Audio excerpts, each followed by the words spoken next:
Well, often, to be honest, I end up offering people to come out and have a couple of hours demo with key decision makers. So I'll run events throughout the year so people come to experience it, because once they've experienced it, they can't Yeah. forget it. Yeah. Trust me, they never forget it. And then they can join the dots. So sometimes, Yeah. it's a bit like when there's a new piece of tech, a new piece of SaaS software come out, right? People Yeah. have challenges and they're like, try this piece of software for a week and then you can't Yeah. live without it. It's a similar sort of thing. So I find that demonstrations and getting people to just come out and have the experience tend to be the best way to allay any fears that people might have about it. Yeah. Welcome to Career Coaching Secrets, the podcast where we talk with successful career coaches on how they built their success and the hard lessons they learned along the way. My name is Davis Nguyen, and I'm the founder of Purple Circle, where we help career coaches scale their business to $100,000 years, $100,000 months, and even $100,000 weeks. Before Purple Circle, I've grown several 7- and 8-figure career coaching businesses myself, and have been a consultant at 2 career coaching businesses that are doing over $100 million each. Whether you're an established coach or building your practice for the first time, you'll discover the secrets to elevating your coaching business. Welcome to Career Coaching Secrets Podcast. I'm Kevin. And today we're joined by Julia Felton. She is the founder of Business Horsepower, been in business for over 12 plus years. Welcome to the show, Julia. Thank you, Kevin, so much for having me. Really delighted to be here today. Yeah. It's going to be an interesting episode because of the line of work that you do, but let's start at the very beginning. Let's start at the lore. You could have been anything. You could have been a safari tour guide. You could have been an air flight attendant, right? But out of all the things that you chose coaching. And not only that, you chose to want to turn it into a business. So how did you end up here? What made you become a coach and, more importantly, a coach entrepreneur, I guess?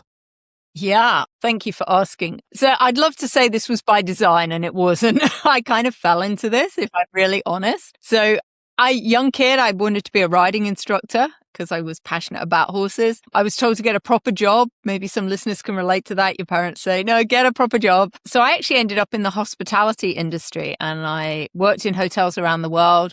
And then I became a hotel consultant, and I was really fortunate in that I was headhunted in to create up my own, what would now be effectively a hospitality data analytics business. So I was collecting data from hotels across the world and analyzing it and commenting on their performance. And I took that business from an idea on a piece of paper to the global market leader in its space, which was incredible to do. And then, as all good things happen, then I was asked to sell it. So I was actually at that point part of Deloitte, and it was a business division owned by Deloitte. I sold it for them. And then I found myself without a job at the height of the recession in 2008, 2009. Wow. And it's that funny thing, isn't it? When you're in something, sometimes you don't see the bigger picture. And I remember being given my redundancy, and I was like, oh, this is really cool. Now I can do my own thing. And the only thing I was clear on at that point was that, I didn't really want to commute to London every day. I used to do an hour and 45 to 2 hours in and out every day. And I was like, wow, that's mad. So I was like, I'll reduce my salary. I'll work closer to home. And I just couldn't get a job because of the economic conditions. And I had some outplacement counseling, and they started talking about setting up your own business. And that's how I did. And I didn't at that time know anything about coaching. When I first set up, I was helping business owners create some products and services because I was quite creative. And then I ended up finding a horse trainer, and I ended up teaching her methodology to horse owners about how to get a better relationship with their horse. And then I stumbled across this whole area of leadership development through partnering with horses. And I was like, oh my God, this combines my passion for horses and also all of my corporate work. And then that's how the business came around. And it was kind of on that journey that I got introduced to coaching and did my coaching qualifications, became a NLP, did my master NLP. And that's really how I got into it. And then so a lot of my work today is coaching and facilitation and training. I see. Now, that's really interesting because I don't know, I think it's becoming more accepted over in the States, but I'm kind of curious, people want to associate leadership development and horses. And so can you kind of share a little bit more about that, how that came into fruition? And who's even interested in these services? I'm really, really curious. Yeah. Well, and this is the really interesting thing. Let's start with who. I describe these people as bold and brave. They're business leaders, whether they're within a corporation or a founder of their own business, that really want to challenge the status quo and do something different. Because I'm really asking people to step out of their comfort zone and do something that's a little bit out of left field. Yeah. So they're not an industry type or a demographic type. They're a kind of a psychographic type, people that want to experiment, that are a bit adventurous, that are prepared to go on a journey and do something different. And yet the work is, like you say, the work is very pretty much mainstream in the US. And I do partner with a US company called Teaching Horse to do this work as well. And there everyone accepts it. But over here in the UK, it is pretty novel. A lot of people in the UK, when you talk about horses, we think of more about riding for the disabled or more like therapy. And just to be very clear, I'm not a therapist. I don't do psychotherapy. I am working with business leaders, and it's around real business issues, around communication, teamwork, body language, developing your leadership skills and presence. So it's a pretty evolving and newish niche, I guess, if you want to use that word here in the UK. It's the more people do it, the more people know about it. Everyone loves it. Companies get amazing results from partnering with the horses. So then it starts to become more mainstream. And that's my real passion, is how do we get this work more mainstream so more people get to experience the incredible benefits from it? Yeah, that's the question I have in my mind, where it's like you do run a business and you want to get it more mainstream. So let's talk about marketing for a second. Like, how do people typically find you, I guess? Yeah, some of it's through referrals. I'm very active on LinkedIn, but a lot of my marketing, as you might imagine, is educational, helping people understand what it is and how it operates. The leadership work with horses is just one of the strings to my bow. I also do mainstream coaching, facilitation, teamwork, create high-performing teams. Typically, I find that with companies, often I maybe need to do some more what I might call traditional coaching, training and mentoring with companies, so they get to know, like, and trust me. So then when I say, and right now, the next session we're going to be out in a field with horses, they're like, okay, Julia's not totally mad. It does make sense. And also I partner with other leadership development consultants who's similar to myself. So one particular company that I work with that I think about at the moment, they have a 6-month leadership development program. I come in and run one of those modules for them with the horses, just to give a bit of, differentiation, I guess, to their products and service and offering. Do they typically fly out to go see you? I can't imagine you bringing the horses to the office or anything like that, but I don't know. You tell me. Yeah. We don't take the horses to people. No, people do come to us. That said, however, I'm based in Yorkshire. I love to partner with my own horses, particularly. But having said that, we work all over the world. So horses don't need to be trained in this work. So actually, we can go to pretty much any venue. We'll do an assessment of the horses. We'll find the best horses that will tolerate the work. And then we'll go and work with them. So we've worked in Norway, in the Netherlands, in Italy, in France, a lot in the US, and colleagues have worked out in the Middle East and in Asia as well. So yeah, you can pretty much work anywhere. So you're not like location bound, but like you can, but you kind of are, but kind of aren't, right? You can do it internationally and whatnot. Yeah, exactly. We can go international. Yeah. And I think that always surprises people.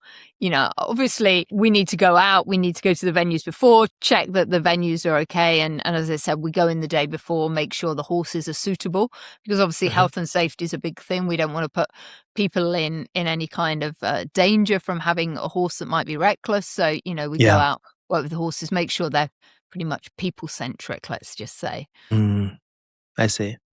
Yeah. Oh, how cool. So just to be clear for everyone who's listening who might think, God, they've got to ride a horse. All of these exercises happen on the ground. So you don't actually have to get on a horse. And I suddenly realized, I didn't think you realized that. So yeah. No. So no riding is involved. So basically we set up a series of exercises that involve leading horses, often over obstacle courses and things like that. And that's how you get your feedback from working with the horses that way, either individually or in a group scenario. Yeah, that's so cool. And what's so special about like the horse modality, like, I guess, in this case, right? Because when people think about leadership, they think about like, I don't know, the different types where it's like top down and yelling orders at people. Like those are all the traditional bad Oh, quote bad examples of yeah. leadership. But like, what's so special about the horse modality, I guess, or equine? Yeah. So, I could talk about this all day, but I'll try and distill it down to a few key things. Sure.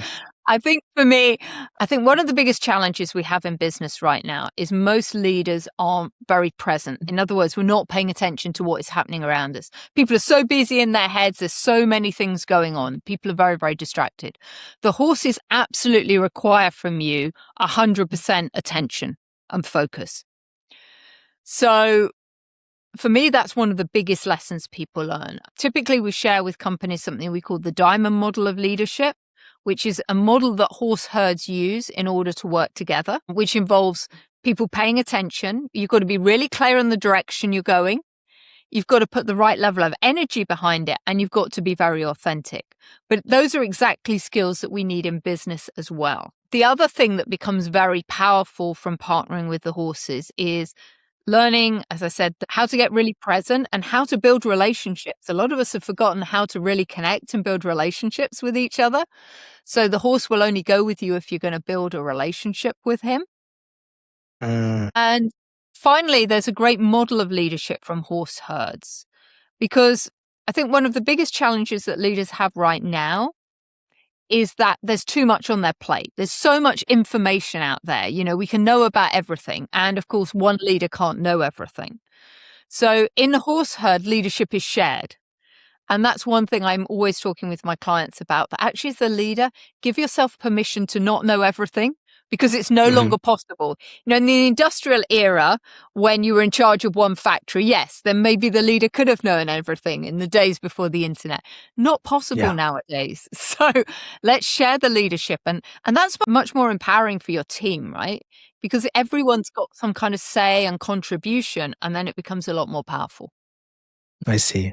Thank you for sharing that. You know, in my mind, I was thinking about, oh yeah, you're riding horses, duh, right? Like, No. but no, you aren't. So that's so interesting. And the lessons that you pulled from authenticity to presence and all that, and the different leadership models from horse herds, that's very interesting there. Hmm. So what I'm really curious about is like, it sounds like you're doing a bit of content marketing. Let's talk about, I'm sure at this point, people are finding out about you. They're raising their hands and they're like, oh my God, how do I work with Julia? Right. Yeah. And so, like, if you're comfortable sharing, what does a typical coaching engagement look like or offering look like from you? Yeah. I mean, there's two options. We can just do like a 1 or 2 day immersive, or we can do more like a longer 6-month coaching program where we do something every month. But let's just take the example of a 1/2 day immersive. Companies, teams will come out with us and partner with the horses. And what does that look like? Well, typically, maybe the first event of the day, we have to get people used to being with the horses. So actually, they don't even work with the horses in the first exercise. I want to get people Mm, really present because, you know, you'll know in business, we're so busy. So actually, I talk about I have to ground people. So the first exercise is maybe something like a blindfold exercise, just to get people to get all of their senses working and really paying attention to what's going on around them. I And, you see. know, gets them a little bit familiar with the environment. And, you know, that's an interesting exercise. How do you lead somebody without even speaking? So we get people to lead each other over obstacle courses, but without speaking. So they have to start thinking about what is the power of nonverbal communication and my Mm, energy, and how do I get somebody who can't see me to move when I also can't speak? yeah. And then we'll set up, I'll ask people to do some herd observation, get to meet the horses, greet them, see how they interact. That's always interesting about which horses people are drawn to. And until recently, I used to have 4 horses and they were all different personality types.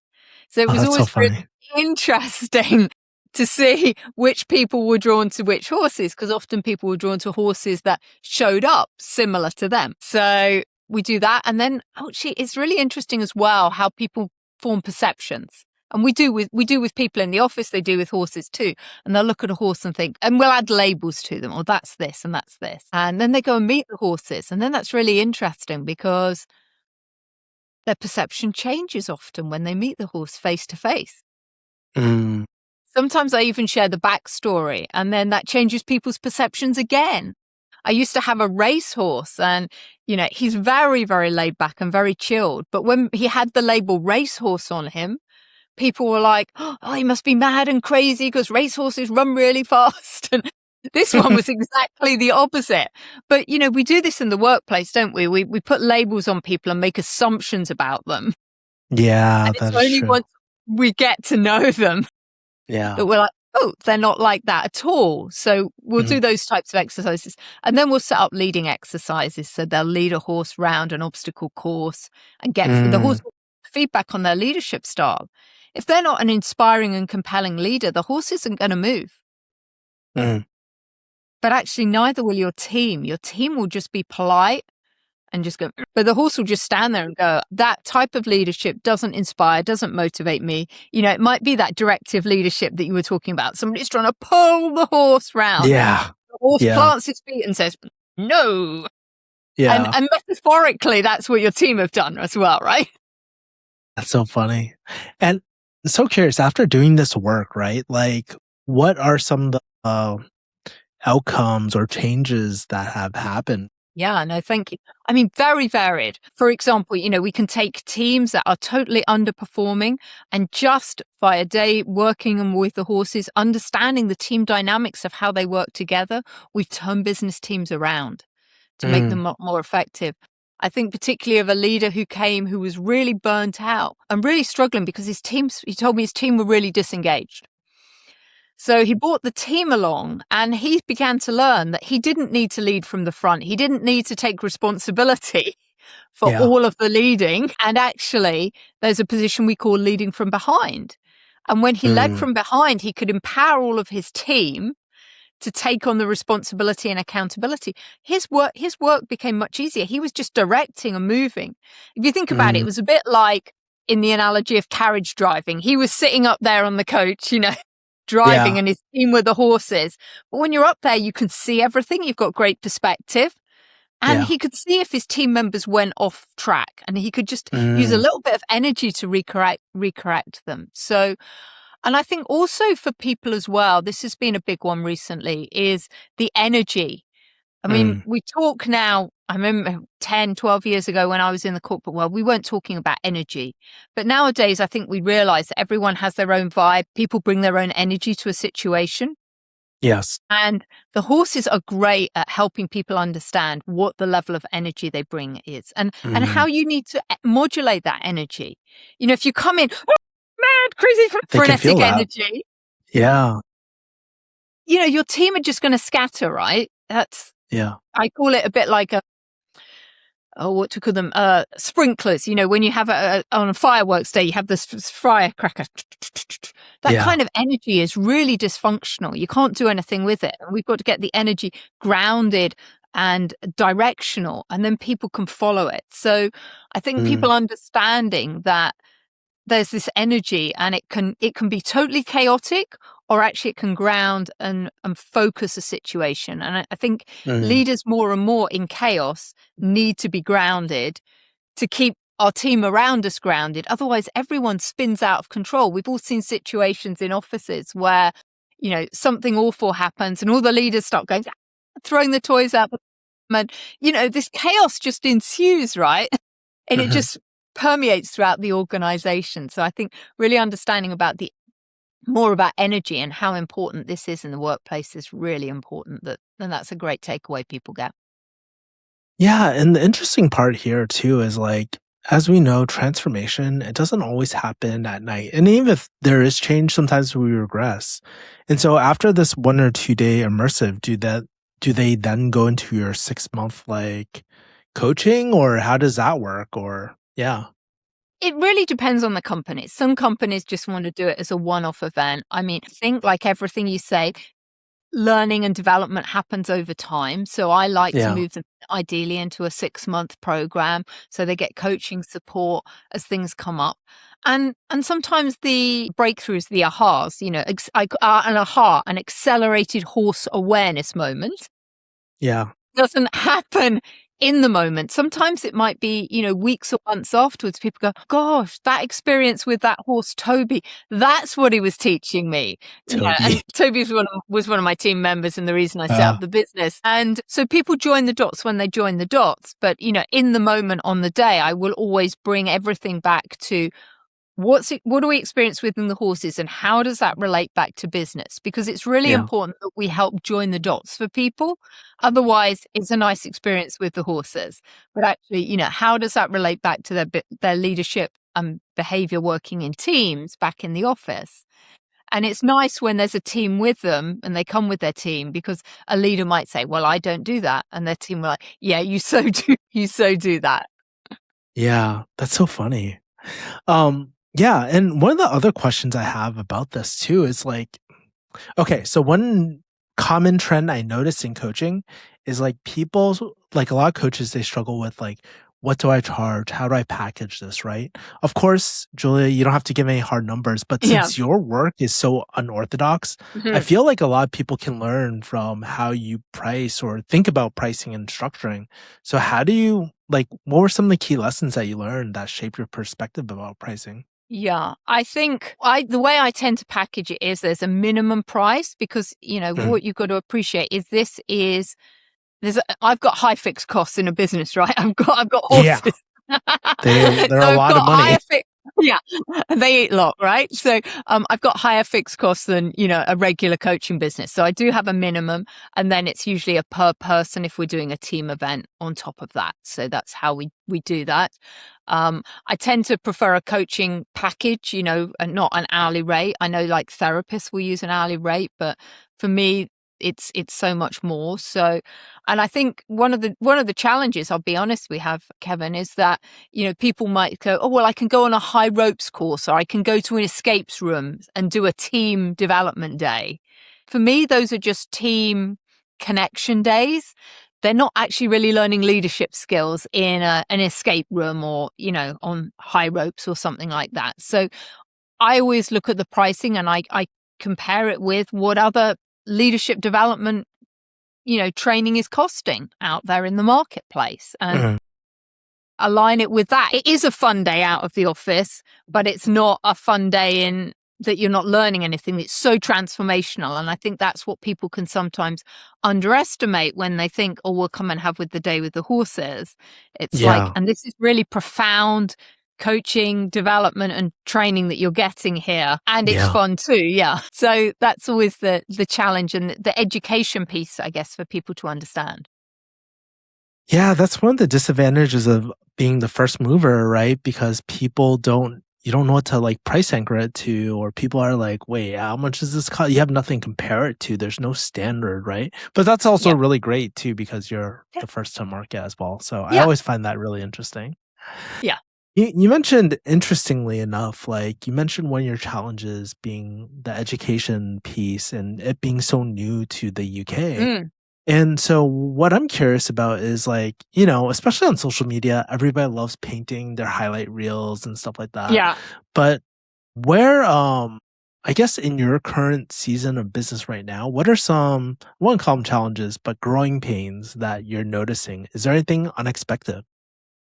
Yeah. So, I mean, my playground's predominantly LinkedIn because I'm working with companies. So I think whenever you're showcasing a new modality, you've always got to go to outcomes, right? And this is always the dilemma here, because the horses are what make you different from all the other leadership development coaches out there. But let's face it, clients aren't buying the horses. They're buying the outcomes they get through partnering with the horses. The outcomes I really think that I'm seeing now is what I talked about earlier, this shared leadership, giving leaders the permission they don't need to know everything. A concept I often talk about is teamship. I think the way that we're seeing teams operate is very different from the ways that we've seen them previously, in that in the old era, it was the people that, we had a project in IT, so it would just be the IT team on it. Nowadays, I see projects being built up for the right people in the right roles to be part of that team. So I talk about this concept called teamship, where it's all about who are the right people we need on board in that team to make it work. I see. So those are probably two of the big outcomes. Trust always remains a big issue within organizations. Does collaboration. How do we get people? Also, the really big one that's been coming through more acutely this year has been this whole concept of reinvention. The thing I love about nature and horses is that they've been on this planet for millions and millions of years compared to us, right?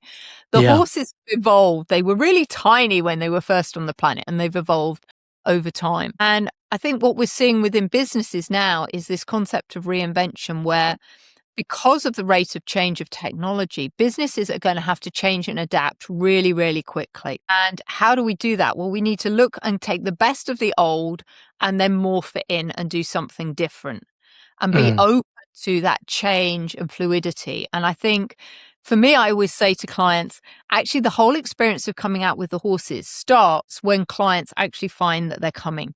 Because for some people, that just triggers them, right? I'm going somewhere, I'm going to a farm. I don't like horses. I don't know about horses.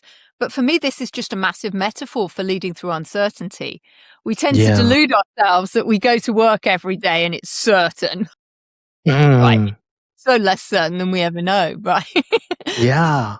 So it's great that happens. And, and you start seeing people's resistance come up. Oh, all of a sudden I'm allergic to horses, or I can't make that day, or, all kinds of barriers people put up. And I always say to them, so, this is interesting. Where else is this showing up in business for you? Where are you not embracing the change that could come up? So some of the education is around these sorts of topics. And it's like, and by the way, we're going to do this in a really fun way you're going to come and learn from horses. Yeah. What's that saying? How you do anything is how you do It's everything, how you do or everything. something like that. Yeah. So that's interesting. One other thing I'm very curious about is like, okay, we talked about all these benefits or these these outcomes that these companies are buying. But you also provided some other like alternatives in like the decision maker's mind when they're like, oh yeah, we have escape rooms, we have other things, right? And so how do you kind of like help them decide that this is the right modality for them, right? Like, I'm so curious about that because there's so much education, right? And since they're like they're so high up in the awareness, they're not even like solution aware quite yet, right? Yeah. Like, how do you go about educating that? Well, often, to be honest, I end up offering people to come out and have a couple of hours demo with key decision makers. So I'll run events throughout the year so people come to experience it, because once they've experienced it, they can't forget it. Yeah. Trust me, they never forget it. And then they can join the dots. So sometimes, it's a bit like when there's a new piece of tech, a new piece of SaaS software come out, right? People have challenges and they're like, try this piece of software for a week and then you can't live without it. It's a similar sort of thing. So I find that demonstrations and getting people to just come out and have the experience tend to be the best way to allay any fears that people might have about it. Yeah. Yeah. So the sort of try before you buy model, I guess, for want of a better word. I think that's so genius too, because like, I don't know how it is in the UK, but in the US, like I just remember like as kids, like all of us were like, oh yeah, we want to ride horses, or the girls would be like, hey, I want a pony. And like all the guys were like, I want to be a cowboy or something like that. Right. So something so cool about reliving that old self as well. Another thing that you mentioned earlier was that you kind of want to kind of grow like this industry or grow your business. And so the question I'm curious about is like, where do you want this coaching business to take you in the next few years? Do you have desires to like scale, hire, any secret dreams or mission no one knows about? Like, I'm curious there. Yeah. So the big dream actually is to have my own equine retreat center. And what I really love to do is the horses are teaching leaders about teamwork, communication, becoming better leaders. And actually that funds the rehabilitation of some horses that are supposedly no longer fit for purpose. So I create a little circular economy. Because one of the things I'm also passionate alongside this is that the horses that I have partnering with me in my business are horses that could no longer be ridden. So all intents and purposes, they were going to get thrown away. So my first horse was Toby. He started the business because I could no longer ride him. But he had so much to give and so much to do. Just because he couldn't be a riding horse didn't mean that he had no value, right? And then the second horse that came in was an ex-race horse, and it could no longer be raised. But he amazing at this work. And my other two horses were rescues that were found abandoned. So I think that there's always something that we can take that maybe doesn't. I was going to say, it's no longer fit for purpose for what we'd originally imagined, but can do something else. But, we see this. It's all about getting people in the right roles doing something that serves them. We see this in the business, don't we, where sometimes a team member's in a role, they've managed to blag their way through an interview, but they don't really enjoy it and they're not that great at it.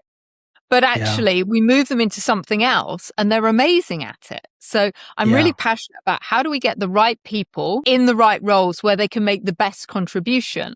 And, all of my horses have been absolutely amazing at this work, but they weren't suitable for being ridden horses. So where do I want this business to go? It's like, so how can we rehabilitate more of these horses that can't be ridden, that people, think are no longer fit for purpose, don't have a use anymore? They absolutely have a use. And deliver great things. So that's the vision of creating ultimately it would be a number of these they're a hybrid of a kind of rescue education center with the horses at the heart of it. But I love the idea of this circular economy where, it's something that's, used by something else is then reused through the cycle. It's like a mini ecosystem, it sounds absolutely, like, right? Absolutely. Yeah. Absolutely. Yeah. What's really interesting, like in horses like Toby and stuff, through your experience, do you feel like these horses actually know that their current purpose is coming to an end? Do you think they're aware of that? Or do you notice any changes when I don't want to say adopt them for the new purpose, but it's kind of like that almost. Yeah.